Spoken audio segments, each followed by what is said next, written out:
a troublemaker. I've been a late night player. I've been broke as a joke. I've been a money maker. I've been a record breaker. Taking credit as an educator. I've been known to spit the flows and make a shaky, shaky thing. Popping, locking, stopping, let it hang. Watch us as we drop this hip hop, it's like it stings. We make the whole room drop and everybody sing. We want the funk. We gotta have that funk. We kick it old school, we think we're so cool. We take it back to the past, we gon' act a fool. Up jumps the middle finger, make my Jaeger just a little. Hello. Welcome to SportsBuzz, a Fanatical View. I am your host, Scott D. Lewis, here live in studio, Comcast Cable, Channel 23, downtown Danbury, Connecticut, on this first day of spring, March 21st. Nice, rainy, drizzly, cold, bitter day out there. Our hopes from last week when it warmed up a little bit have faded some. I don't want to be the bearer of bad news, but rumor has it one big snowstorm on its way next week. Rumor? A false rumor? Yes. Fake news? That would stink. But we will see. But we are here. It is also day number one, I guess realistically, day number one of the March Madness NCAA tournament. We had the first four games the last two nights, but the real action underway today. Good games already.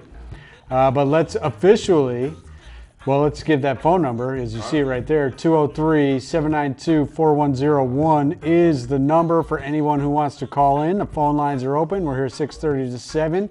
Fastest TV talk sports show in all of the land, so get those calls moving if you want to get in on it. Bob seems to be getting some instruction from elsewhere instead of we have technical difficulties. I'm trying to say hello to my right-hand man. To my right-hand man, Mr. Bob Broad Jr. How you doing over there, Bob? No, hear me. No microphone?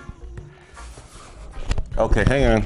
All right, as we check with that, we see Bob in the great new graphics we got going on. Can you hear me on this one? How's that? Can you hear me on one? All right, well, Bob's show Spotlight On is Tuesday nights at 9 and Wednesdays at 12. You can see what he's got going on and all that stuff. Do we have you now, Bob? Can you hear me now? Okay. All right. We do 1,000 mic checks before. There's gremlins in the studio, Bob. I guess so. That's just the way it is. You should be used to that by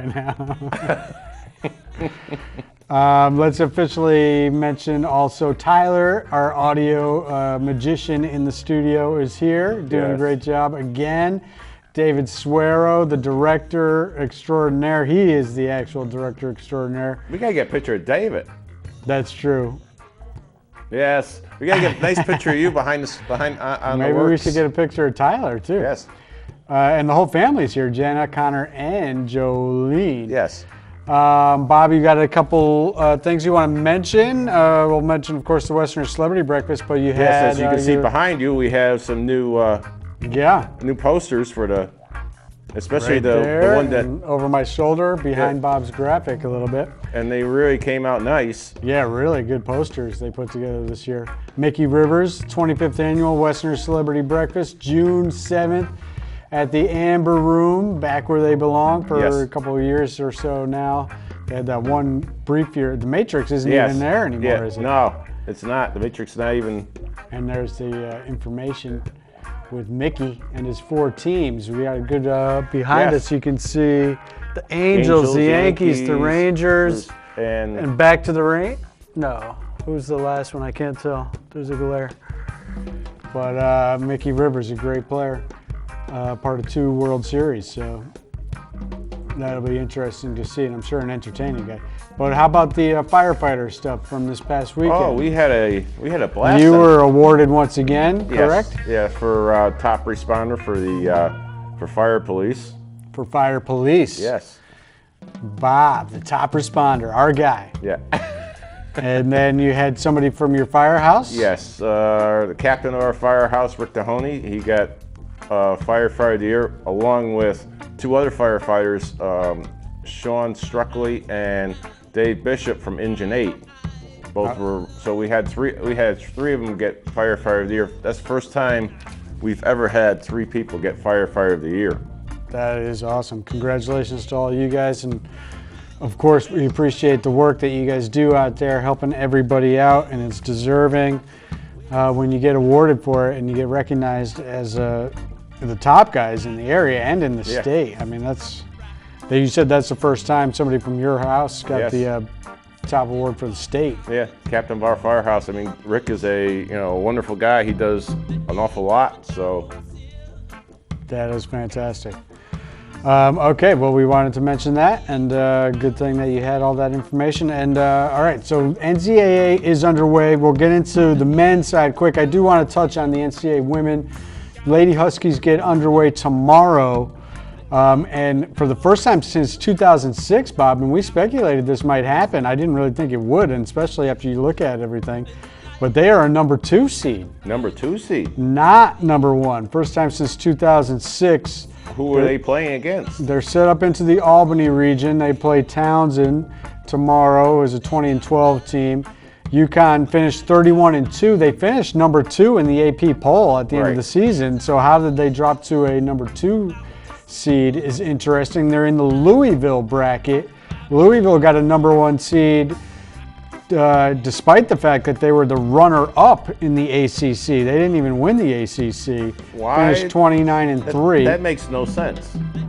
Well, they say the ACC has tougher competition than the AAC, so UConn's being punished for that. They lost those 2 games this year.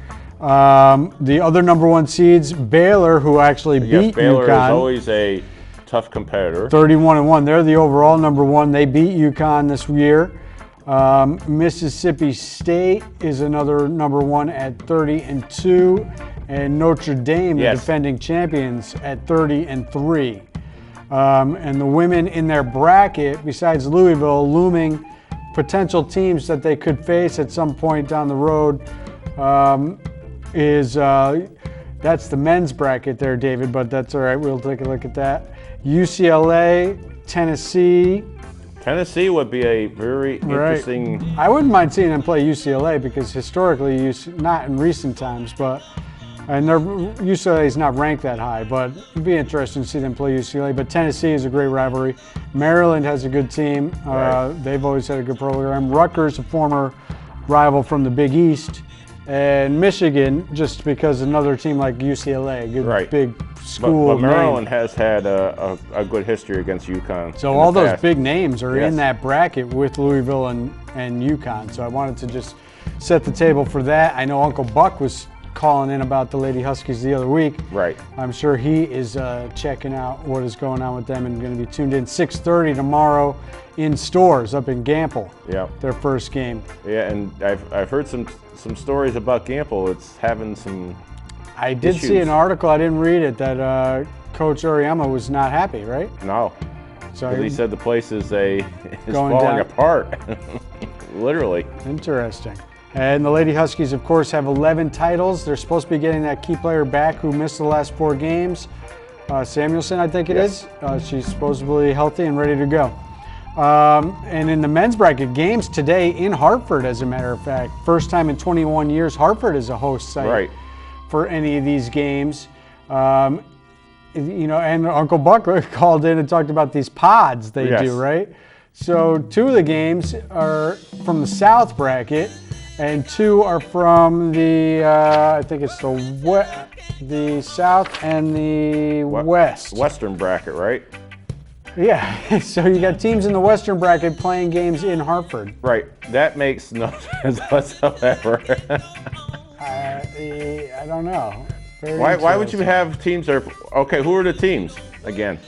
The games that already happened, Florida State held on. They pulled away late, actually. Vermont was winning this game for a while with at least 10 minutes to go, maybe even fewer than that. But FSU won 76-69. The game going on right now, Murray State, who was cruising over Marquette, as a matter of fact. And Murray State has one of the top 3 projected picks in the draft. 68-46 with about 7 minutes left. Murray State still running away with it over Marquette. Right. Tonight, St. Mary's versus Villanova. That's a very good game. Villanova's been. Yep.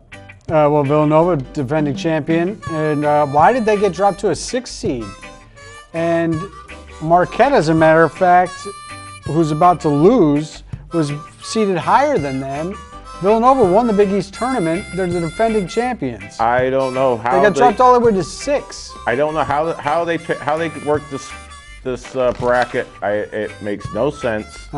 Every year it's the same thing. I know.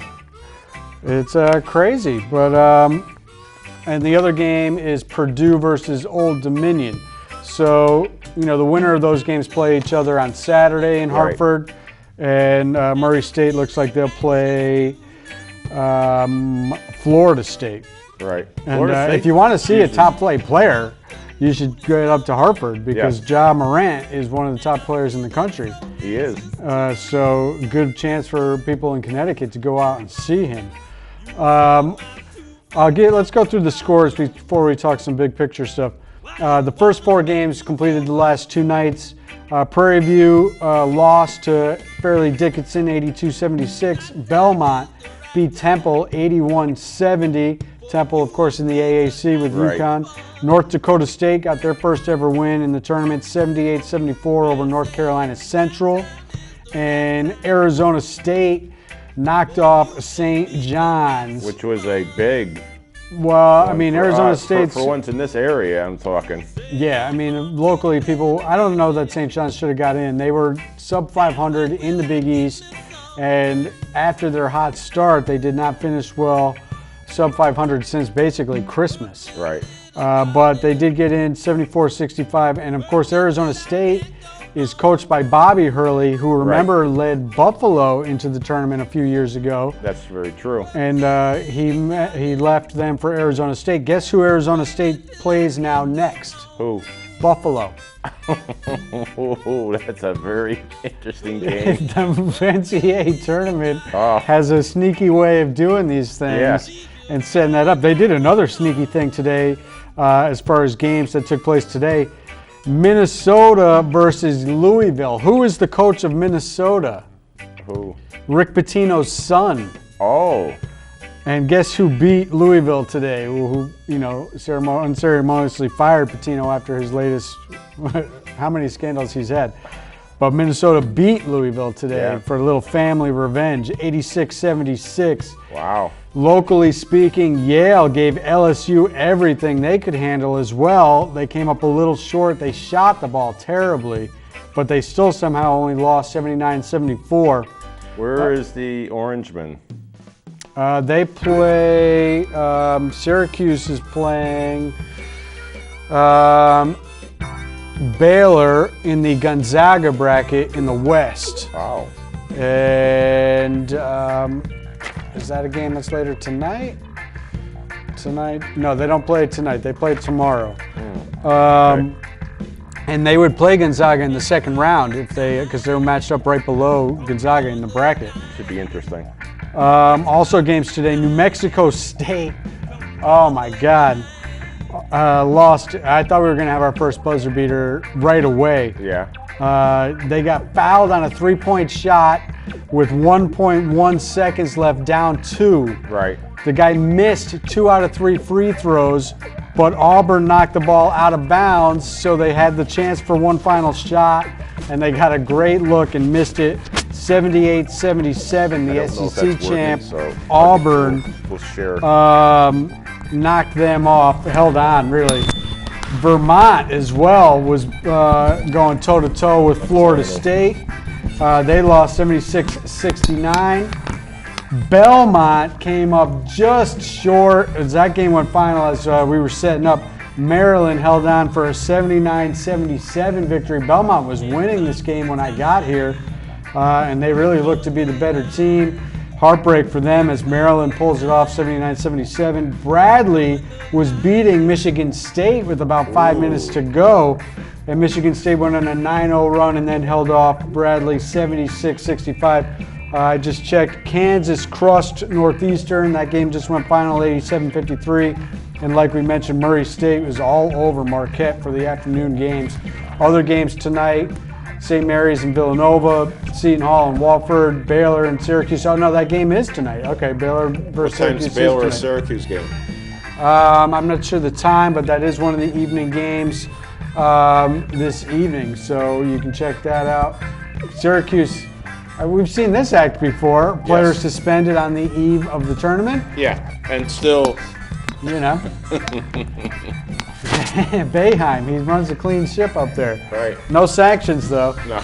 North Carolina, have they gotten any sanctions for that 15-year fraudulent academic program they ran? I haven't heard any more lately, so I don't know. No, to tell you the no, truth. they didn't get any sanctions, did they? They were also, all right, let's go big picture. Speaking of North Carolina, we talked about this, Bob, the whole time. They were high in the rankings all year, despite the fact that they were 27-6. And 2 of the games they won came against Duke without Zion Williamson. Right. The one time they played Duke in the ACC tournament, they lost. So you got to figure they would have at least split those games, which would realistically make them a 26-7 loss team. They didn't win the regular season championship, and they did not win the conference championship. Right. So what seed did they get? I don't know what. Number 1. Carolina is one of 3 ACC teams to get a 1 seed. Duke and Virginia. I'm going to pass the mic over to Mike and let him take some of this. I mean, did they have to give ACC 3 number 1 seeds? Of course, you knew they were going to do that, Scott. You knew they were going to definitely do that. All the talk was that they were going to do that. And let's say hello to the Met Maniac officially. How you doing over there, Mike? I'm doing okay. How you doing, Scott? Good. That is just ridiculous. Michigan State, who I don't have any love for, and I think Izzo's a little bit overrated, won national title, I think, and a lot of failures for him. And that title came in what, 2001, 2000? Early 2000s, yeah. So, but anyways, 28-6, and they won the Big Ten tournament, and they get dropped into the 2 seed. And not only that, below Carolina, they got dropped into the 4th 2 seed slot, basically, because they are matched up in the Duke bracket, and Duke was listed as the number 1 overall seed. So if you figure out mathematically, why did Michigan State get dropped basically to the 8th team in? And Carolina is up there in those top 4. We mentioned Virginia, who unceremoniously, of course, got knocked out in the first round last year, the first time ever, a 1-16. They did have a key player hurt in that game. I'm gonna say Virginia does damage this year. Interesting note, where's Strangeman when we need him? In Virginia's bracket, we know that they play defense. The statisticians broke it down, and 10 of the teams, of the top 30 teams in the country, as far as slowest and lowest scoring games and slowest ball movement games, are in that bracket. So they got matched up with teams who play slow plotting games, which really suits them well. So that could be a big factor for them. They've gotten screwed a couple times before with some tough draws in their bracket. But, they're doing better this time around. All right, so how about this? Some teams that got in that never should have got in. Baylor, 19-13. I mean, why is a team that's 19-13 in? Florida, 19-15. Both those teams are in the Western bracket with Gonzaga, which suits Gonzaga well. Michigan's the number 2 out there. Oklahoma, another 19-13 team. Whatever happened to? I thought you had to be at least 20 wins was a benchmark in the past. 13 lost teams, 15 lost Florida. Give me a break. 19-15. They only won 4 more games than they won. They're just going by the schools. That's all they are going by. They don't care what the record is. So Oklahoma's in the South with Virginia and Tennessee at number 2. Ohio State, 19-14 is like I in. Said, they're just going by the names of the school. They don't care what the records are. Seton Hall got in at 20-13. At least they got to 20. But the team with the biggest gripe was UNC Greensboro at 28-6 and 15-3. And right in that division as well, the Southern, Furman at 25-8, 13-5. I just ran through the scores, right? Yeah. Bradley, Belmont, New Mexico State, all these teams going head-to-head, toe-to-toe with these other teams. Murray State's about to knock off Marquette, crushing them. Right. It's proven year in and year out. Yale goes head-to-head with LSU. Right. that these teams can compete. So, I would much rather see a team with that won their division in the regular season, but then maybe got knocked off in their conference tournament with a 27-6 record instead of a team that's 19-15 that didn't do anything in their tournament. Since when has the A10 become a one-bid team? The A10 only has one team in this tournament. VCU, Davidson 24-10, Dayton 21-12. Teams like that, the A10 has got great basketball being played. Oh, yeah. And the Mountain West, forget it. My Colorado State can never get sniffed into this thing. Fresno State at 23-9, 13-5, they can't get anywhere near it. San Diego State has done damage in this tournament before, 24-9, 14-2 in conference play. They're not even on the radar. And the articles I saw this week about teams that got bumped and bubbled out were about Indiana at 16-16. I'm like, what are you people talking about? It's outrageous. So, it's like I said, the bracket makes no sense whatsoever. No sense. You're right. So it's crazy. And a team like Utah Valley, 25-9, 12-4 in the WAC. The WAC can't get more than one team in. A10 can't get more than one team in. It's not good. Some things to look forward to possibly with some matchups. Games tomorrow, Iowa, Cincinnati, ASU. We mentioned Bobby Hurley going against Buffalo, Oregon, Wisconsin. Georgia State versus Houston. I'm looking at that game because of the AAC. Houston did get a 3 seed. UCF, another AAC team's got the 7'6" kid versus VCU. And locally, Iona gets to play North Carolina. Some possible matchups to look for the weekend. Minnesota and Michigan State. Good Big Ten matchup.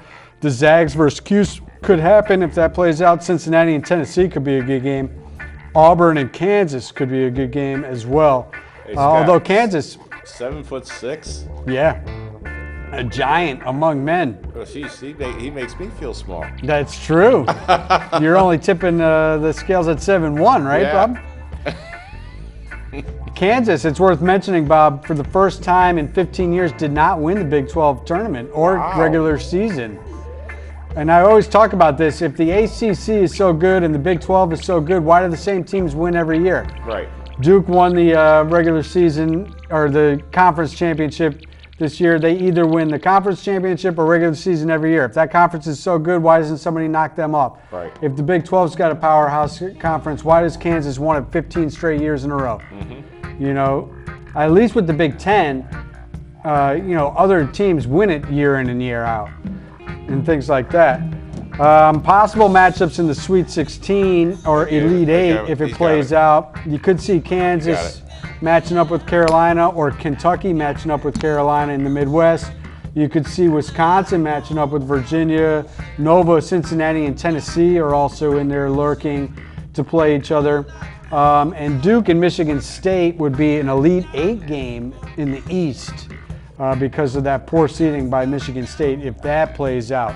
All right, we only got about 5 minutes left. The NBA, Celtics did lose to the Sixers last night, 118-115, and they also lost the other night at home to the Nuggets, 114-105. The Sixers finally beat the Celtics. They did get all excited about that, but Celtics did beat them 3 out of 4 this year and have beaten them regularly. So, good for you, Philly, getting your one win against us this year. We'll see how you do in the playoffs. But it was good to see Isaiah Thomas, IT, finally, 2 years later, coming back and getting his proper tribute in the Garden the other night. Circumstances didn't allow for him to get that in the previous matchups. But he was there finally, not really playing much for Denver, but they did put him in the game, and he did, of course, get the big tribute, and that was good to see. And it seems like the bad blood and the hurt feelings have passed. He's open to coming back in the offseason as a free agent. He said the love will always be there. Celtics still 5th at 43-29. The Pacers have lost 3 in a row, so they're allowing a chance for the Celtics to catch them at 44-28. The Sixers have won 6 in a row, so they're pulling away into that 3rd seed. They look to have a home court locked up. So it's between Boston and the Pacers. Looks like they'll play each other in the first round, but who will have home court? Bucks and Toronto still the top 1 and 2. Pistons behind the Celtics. Nets right behind them, and the Heat look like they're locking down that 8th seed, 8-2 in their last 10, winning 3 straight. The Hornets appear to be done. Out west, the 8 teams are pretty much set. It's just about seeding. Warriors, Nuggets, Rockets, Blazers, Jazz, Spurs, Clippers, and Thunder. NHL, Bruins did beat up on the Islanders the other night, 5-0, which is great, and they're at the Devils tonight. We only got a few minutes. Bruins are still second place. Nobody's catching Tampa at 118 points. Bruins at 97, Toronto 93. Bruins are in good position to hold that 2 and home ice advantage over Toronto. Canadians in a battle for the wild card at 83 points behind Columbus and the Hurricanes. Hurricanes right behind the Penguins, trying to move into that top 3 seed. 89 points for the Penguins. Islanders holding up the Penguins at 91. Capitals defending champs at 94. The Jets lead the Predators and the Blues in the Central. Stars right behind them, the Blues at 82 points, Blues at 84. Wild trying to make it into the wild card as well. Coyotes have it right now at 78. Canucks probably out of it at 74. Wild 77 point. Pacific has Calgary, San Jose, and Vegas looking solid in the top 3. I did want to follow up on the NFL news from last week. I think your Giants are much better off with Golden Tate than OBJ. What do you think about that, McFadden and Bob? We only got about a minute and a half, probably. I think it was a move the Giants probably had to make. Good move by them. There was a bad blood between, much more of a possession receiver. Yep. Golden Tate's a tremendous receiver. Then OBJ, the head case, solid player. Teammates love him. I think that's a real good move by the Giants. MLB, we got to mention Ichiro retired today. Was he almost 18 years or 20 years in the league? Long time in the league. Over 3,000 hits, over 4,000 in both leagues combined. They played 2 games that counted towards the standings, and they swept the A's.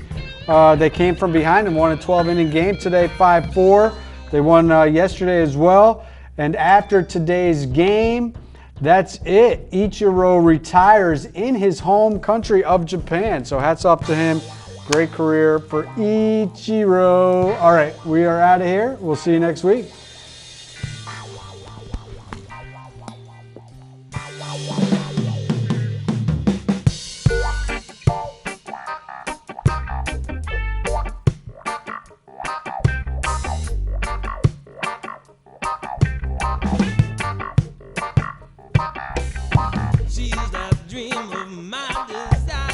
She's the one fueling the fire.